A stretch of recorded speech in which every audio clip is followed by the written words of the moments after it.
My gosh, breaking right now.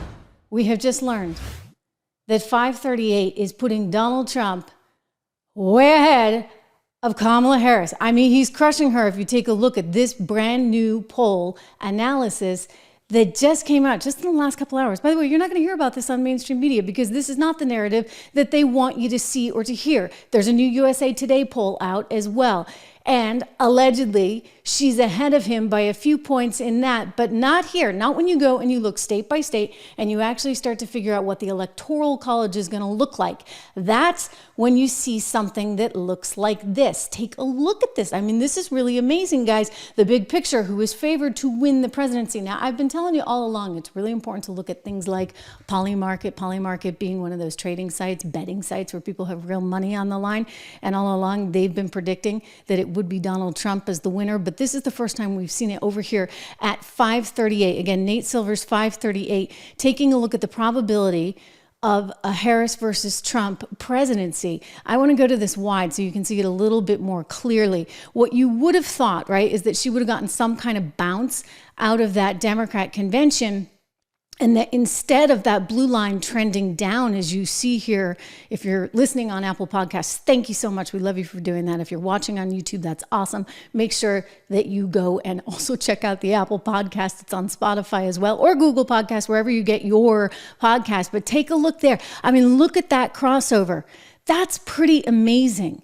Now, this, as I said, this is not going to be something that those on the left want to discuss. This is not fitting their narrative right now, but this is reality, folks. And this is, you know, if you listen to the show, if you listen to me, what I've been saying all along, that you've got to be somewhat careful with the polls and you've got to look at them within some kind of context of what's going to happen from an electoral college standpoint. And so what this is showing you is that Donald Trump is now ahead. And this is quite recent, right? Because they were neck and neck, and look at him pulling ahead. It's not what the Democrats thought. They thought that she was going to come out of that convention and it was going to be just all, you know, rainbows and happy times. And that's not at all what happened, because listen, they're talking about change. They're talking about change. You know, you're going to have change in America. Well, how are you going to get change if it's the exact same person with the exact same, effectively, plan to run the country? You're not going to get any change. Instead, you're going to have this whopping inflation that nobody likes, and more of it, thank you very much, because her economic policy is so surreally bad. I mean, really bad. Take a look here. This is something else that Nate Silver points out. He has like a newsletter he sends out, and he said that she's fallen to 47.3% chance of winning the Electoral College versus the 52.4% for Donald Trump. And the numbers don't actually add up to a perfect 100, in part because of the possibility, a very real possibility, of an Electoral College deadlock. So he also goes on to say that part of the problem here for her is that she's not seeing enough sort of support, if you would, in the state of Pennsylvania. In fact, if you look at all the polls, she has yet to really come out and win one of those. I've seen 3 recently that all show her losing to Donald Trump.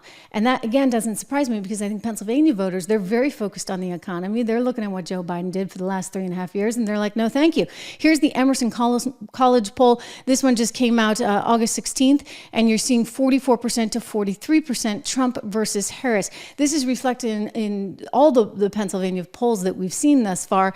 And this is why, when you look at this prediction model, Nate Silver is saying, okay, it's got to be 47.3% chance of Kamala Harris winning now versus the 52.4% chance of Donald Trump. I think it's really important to talk about this, because at this moment in time, the left has doubled down on Kamala.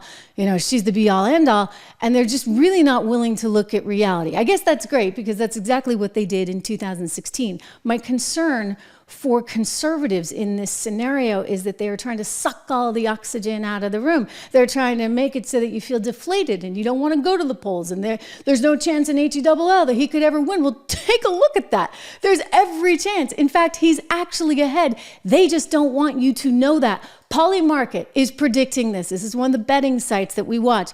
And he's ahead today even more. So when we looked at this just yesterday and the day before, we were seeing a 49% chance to a 50% chance. And again, the numbers aren't perfect, but now you're looking at 50 to 48. You could argue that some of this momentum might actually be, as I predicted, attributable to RFK Jr. RFK Jr. getting in on things. And this is why the left is going crazy right now, doing everything they can to try and ensure that he's still on some of those key ballots in swing states. He's trying to pull himself up. I have a question. Okay, if they're going to make him stay on those ballots in those swing states, then why wouldn't they also make Joe Biden stay on those ballots in those swing? I mean, I'm just saying, right? How is it that Joe Biden can pull himself off, but RFK Jr. can't? I wonder. Seems like there could be a potential lawsuit there, but this is really just amazing news to see, everyone. Really, really amazing stuff. And I think it's important that you know about it, that you understand it. Subscribe to this show. Just a quick reminder, make sure that you do that. Subscribe to the show, share, like, all that good stuff. We got a lot to get into.